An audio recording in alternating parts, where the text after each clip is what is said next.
Are we live? It's looking like we're live. It's not doing the count yet, but fuck it anyway.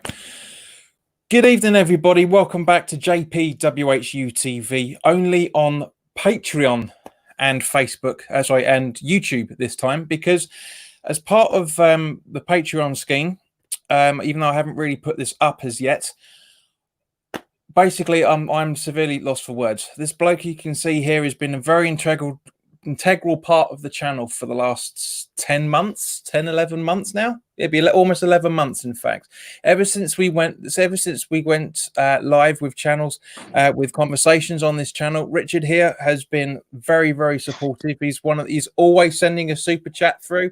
He is always been he was one of the first customers to buy the original Hammers Do It Under the Lights t-shirt, and he is now the very, very first. So not only is he making his debut on YouTube properly, but he's made his debut on the Patreon account for this channel as well. It's Rick Cogger. Rick, how you doing, mate? Yeah, not bad. How are you? I'm very well, mate. I'm very glad we've got a very short week this week. Nice to know we've got the Easter bank holiday coming up and a nice four-day weekend. Hopefully the weather's going to stay as good as it is. So basically, mate, as we said beforehand, introduce yourself. Just talk about you and how you're dealing with things in lockdown and how you got into West Ham. Okay, guys. I got into West Ham as my uncle is a West Ham fan. I've been supporting West Ham all my life. The first game I went to West Ham was against Everton when I was 7 years old. We lost 2-0, unfortunately, for us. Against who, sorry? Everton, right, yep. But we did play shit that game. Really did. Literally. We should first half we've done okay, second half we've done shit. But that's West Ham way, isn't it? Really.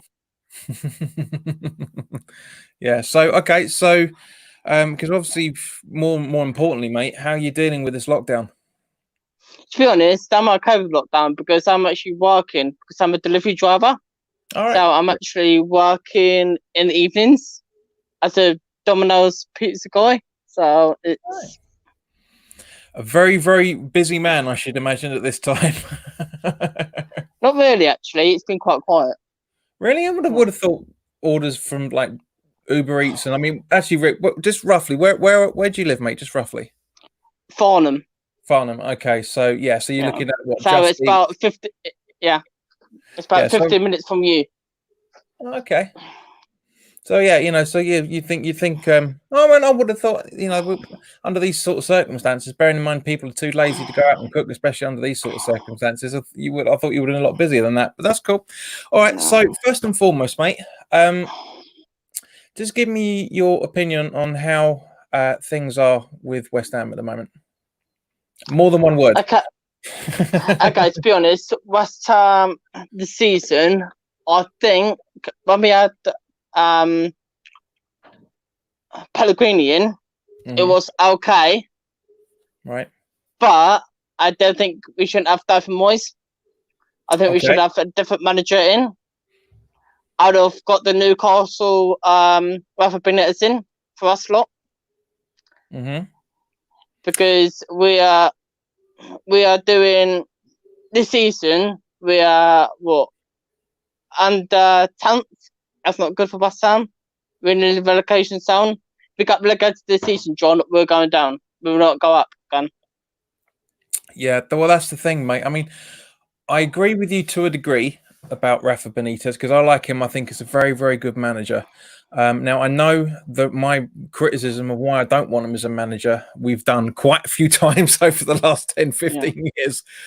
But one thing I hate, which is what Benitez is very, very famous for, is man marking. Zonal marking, I should say. I can't stand it.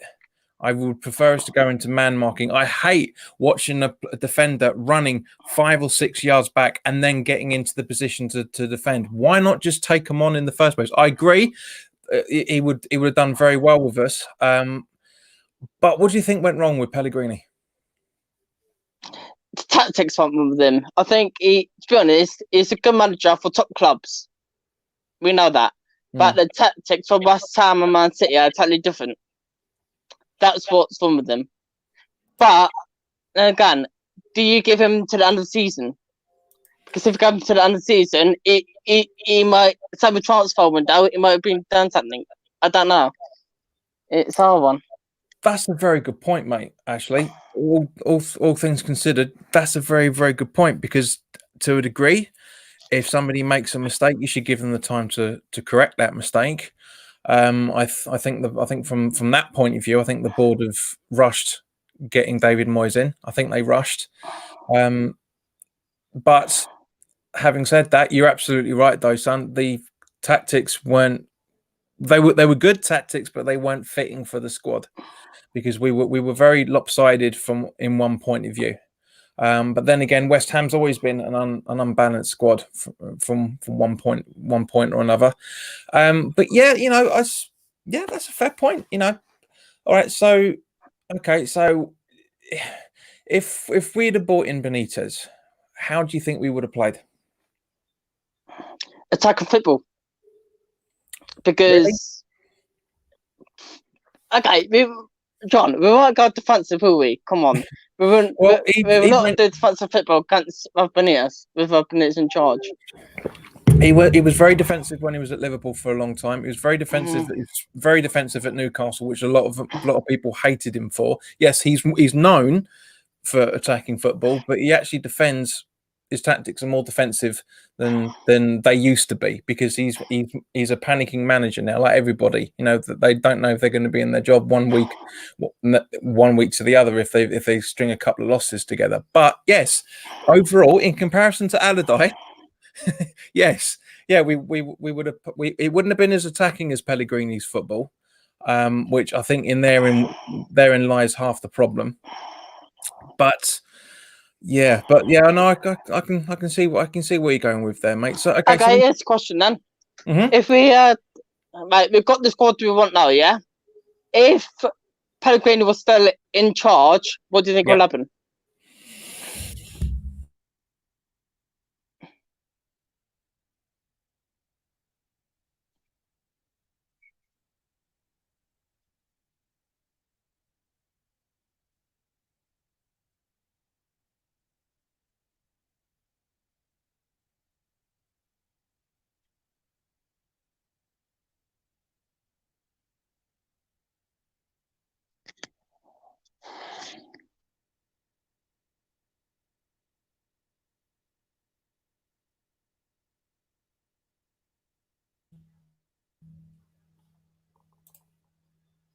Right, sorry about that. As I say, this microphone's been. That's why the invite was delayed a little bit, mate. Because this microphone's been around all night.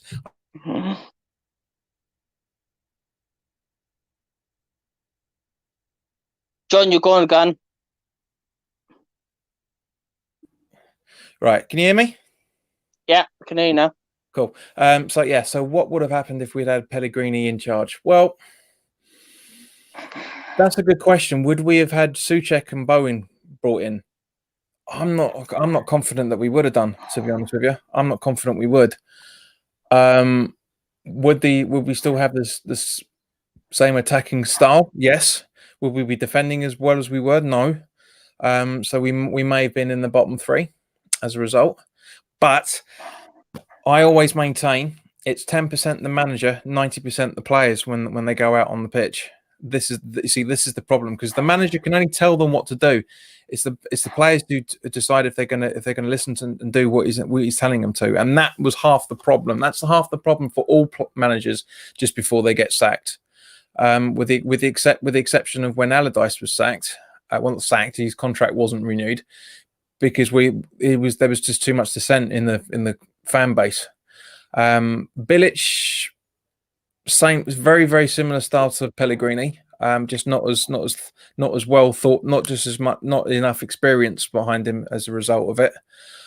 But in general, I reckon, yeah, I mean, one thing that worries me is that if we'd have had Pellegrini in charge over the January period, we would have had a few Man City has-beens again, and that's what I'm worried about.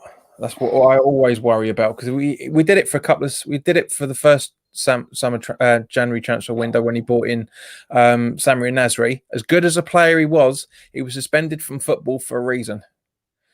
and it was, and I don't know. It's just it's hard to quantify. It really is hard to quantify. Um, okay, so just getting off the subject of West Ham for a minute, mate. Bearing in mind, obviously, as I say, because you're working during in the evenings. What are you doing during the day to keep yourself sane? Technically nothing. I'm actually I'm doing nothing during the day because I do another job now, but my other job is closed until further notice. So this final hours. So I've just been relaxing.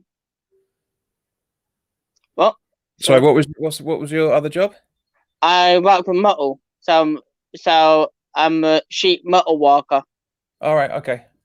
Yeah. Nice. So yeah, obviously, because it's open air work for most of the day. So yeah, understandable. All right. So how long have you been doing that for? 2 years. All right. What, going through as an apprentice or? It was apprentice. Yeah, it still is apprentice. Okay. Good. So good work. Good work, but the money is not so good. I can imagine. Unfortunately. All right. So what sort of things do you think? Well, more importantly, for that matter, what do you think is going to happen between now and whenever the season starts? I mean, do you think it's going to be late enough for the season to start again, or? No, I think the season should just be finished now because next season is going to be a real delay. If we, let's say June is the season going to start, we've got 9 games to go. Yeah. If the Premier League does weekly football, I think the players will not respond to that. So, but isn't that their job? Yeah, but come on, they need to rest a bit, John. You can't. But 3. That's my opinion, though. Okay, but at the same point, mate, they at that point, so using your logic that it starts in June. So let's say, for argument's sake, it's the middle of June, which is probably the earliest we'll see life get back to normal. They've had 6 weeks off. 2 games a week, one at the beginning and one at the end, for 4 weeks. Yeah, don't they need a month's break as well before the season starts again? Yeah. Okay. But even as they taking that into consideration, they would have had like the rest of us, from one point of view, we would have had 3 months chilling out with their families. They're all doing, as you probably saw that video of Jack Wilshere with his missus trying to take the ball off her the whole time. It was they a lot of them are exercising on a regular basis. The fact they would have had a 3-month break. Personally, I know what you mean, but at the same point, that it's the situation slightly different, because at the end of the day, like I said, they would have had 3 months break of keeping themselves match fit, to have a month's worth of two football games a week shouldn't be that much of a burden. It really shouldn't, because I know it's a cliche saying, but all they're doing is working for 3 hours a week at their main job. So that means out of 7 days, they've got 5 days to relax and exercise between 2.5 days between games. Okay, so, yeah, it's doable then. Yeah. I mean, you look at teams like Manchester City, Arsenal, etc. Yes, their squad is slightly bigger than ours, but they haven't. That's why it's key that we're very vital at the moment. We've got a 25-man squad, because we only really need to pick. Well, where are we? 16 each week. So that means there's 9 players that are going to be rested, and then you rotate it for the next one, and so on and so forth. I mean, it can be done. I mean, yes, they will be bloody knackered out of it, but that's what they're paid for. That's what they're paid a ridiculous amount of money to do. I appreciate that everything's very difficult for them in the best of times when it comes to, because that's all they've known. They've lived in a bubble for the last 10, 15 years of their professional life. So yes, I agree.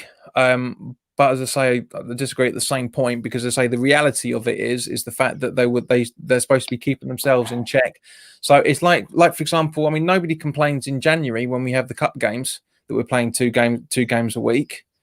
I mean, granted, we hardly get that far for a lot of the time, but you know, when, like for example, you know, when back in 2005, 2006, when we had that FA Cup run, when we were doing well in the league, we were doing well in the FA Cup. We were nowhere near worried about relegation that season, and we're able to pull off having games very, very frequently.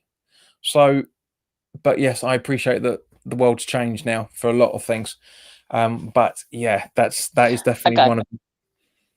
Out of the nine games we've got left, how many do you think we'll win? Be honest. Win.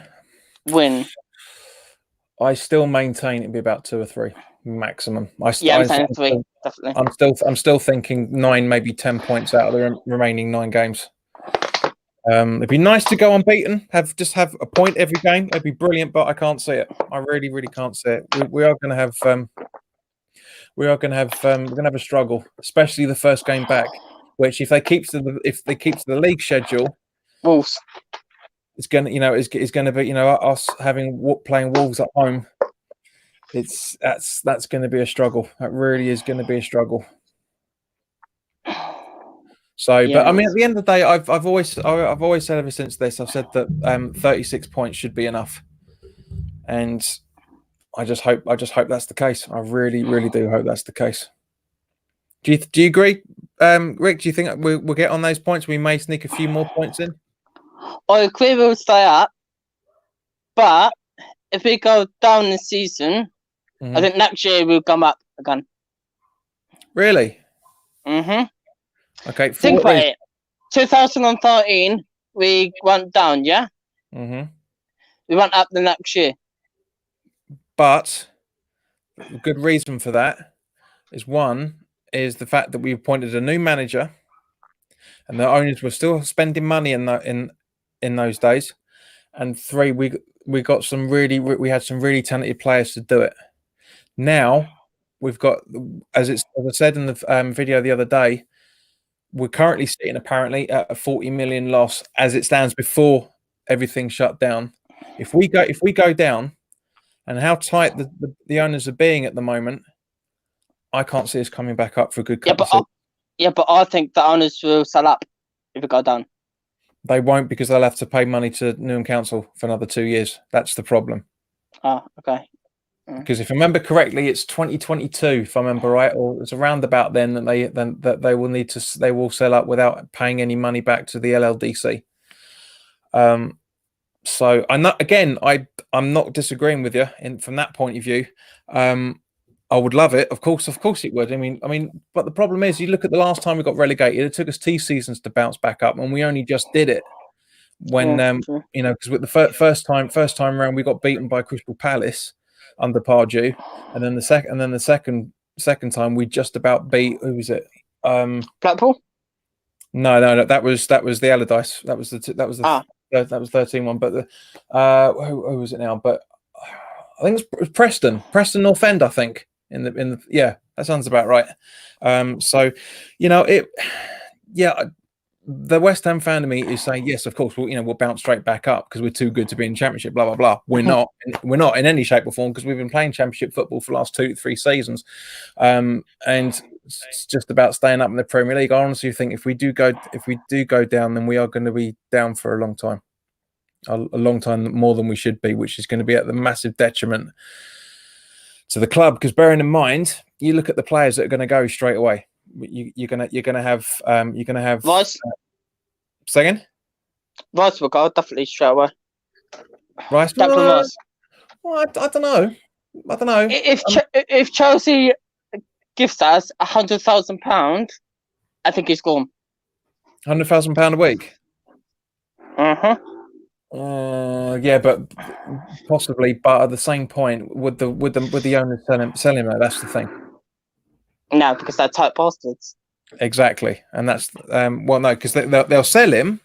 They'll absolutely sell him, but they won't reinvest it properly. Like, for example, if we got, I don't know, 70-80 million pound for him, we'd get 2 midfielders of 12-13 million apiece as a replace of that. Not necessarily going to be a bad signing in any shape or form. So I just realised how bloody dark this room's just got.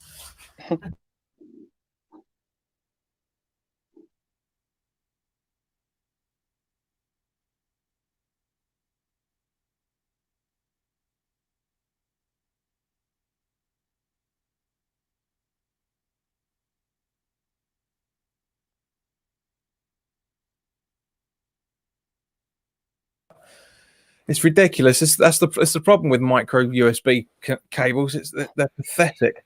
So if anyone from Blue is watching, sit in the sin bin for a few minutes because it's really bad idea to have that on there.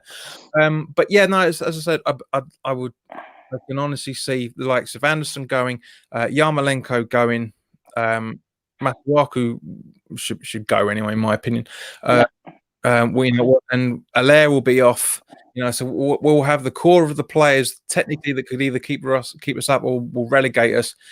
And as a result of it, I don't think we'll get proper with Moyes as manager down in the Championship. I honestly think we will have a better chance than with somebody who has, for lack of a better way of putting it, world-class pedigree. Which, let's face it, managers that are out there at the moment, there's not many options available, especially bearing in mind to someone who's going to be able to come into the game and work with the two Davids. It's just, well, the small David, I should say, because he's the majority stakeholder, and that's what worries me. That's why I want us to stay up, is because if we do go and they get rid of Moyes, if we do go down and we get rid of Moyes, we're in trouble. We are absolutely in trouble. But honest, I don't think they can get rid of Moyes, can they? Because of his contract, 18 months.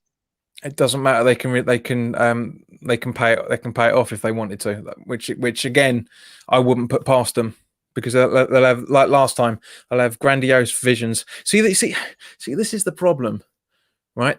West Ham go through this cycle, and especially since the two Davids have came in. When the two Davids took over, we had Gianfranco Zola as manager, right?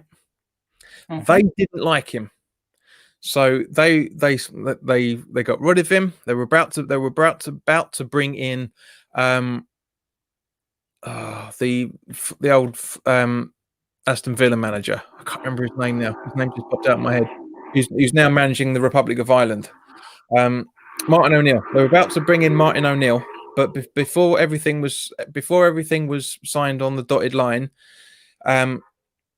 Brady went blabbing to the press saying, "Oh, this is a statement of intent, blah blah blah blah," and O'Neill said, "Fuck you! I don't want that. That's not going to happen." So he buggered off, and we got Avram Grant in instead, which, on paper, for those who didn't watch football for 20 years, Grant had a very, very good CV. He got the Chelsea team to the Champions League final, which, face it, anybody could have done that. He got Pompey to the FA Cup final as well. So he had a bit of pedigree, but was a completely clueless man. So we went down with one game to go. They got rid of him with one game to go. And then the few managers were being touted around as well. The Newcastle, the now Brighton manager, who used to be at Newcastle, he was in the stands for the Sunderland game, the last game of the season, and he was about to take over, but for whatever reason that didn't happen. So brought in Allardyce, wholesale review of all the squads, got a load of overpaid players out, and brought in some very, very talented players, and came back up the hardest way. Stuck with Allardyce for a few seasons, and I thought, okay, let's bring someone in who's got a bit more flair, especially for the last game at the Bowling. And bam, we got in Bilic. He gave us a phenomenal season, and nobody's ever going to forget that. A lot of people remember more what he did in the first season and a half at the London Stadium, but a lot of us will not forget how close we came to being into Europe properly. Bearing in mind that season we got into Europe, it still makes me laugh now. We got into Europe under Allardyce. We had the least amount of yellow and red cards in the entire season under Allardyce. A man who is known for his dirty tactics. And then in the back then, so we can now with the red and yellow cards. And then obviously, say Bilic came in, and we got into Europe just purely because of the Arsenal winning the FA Cup that season. So because we finished 7th, and we got into the Europa League qualifying rounds again, the second season in a row, and again just absolutely spunked it to Astra Gugu in exactly the same tournament round every single time. And then, as I say, Bilic had a very, very hard season at the London Stadium. Bought in a lot of crap. Got rid of players, at least a couple of players that should have stayed, and the only one that was left out of that debacle now really is Masuaku. We bought in Gokom Toure, which was terrible. We bought in loads of players that Zaza, for example, who should have been brilliant, who was absolutely phenomenal for us before and since, but it just wasn't working because he wasn't right for the side. And also, what's his name? Oh, I can't remember. Sefian Faguli, a player I really, really miss. He was absolutely superb, especially his debut in the Europa League. That was the best performance I've ever seen a player do. And then things weren't going well for Bilic. We got in Moyes to steady the ship, and then Moyes steadied the ship. We bought in Pellegrini. He couldn't do it properly for his season and a half again, and we bought in Moyes again. So the cycle repeats. I guarantee you, the next manager who's going to be in line for it is going to be a big, high-flying manager, and he just won't be able to do it properly with the squad. He really, really won't, and that's what I'm worried about. You all right there, mate? Yeah, just plugging yourself in. You can't know. I'm like, oh shit. Okay. Okay. Yeah. Newspapers are saying we're bringing one of the Arsenal players in, Sanchez. Oh, please. Now, come on. I think it's a good idea. Let's bring him in. All right, give me 2 reasons why. He don't good at Arsenal. Yeah. One reason.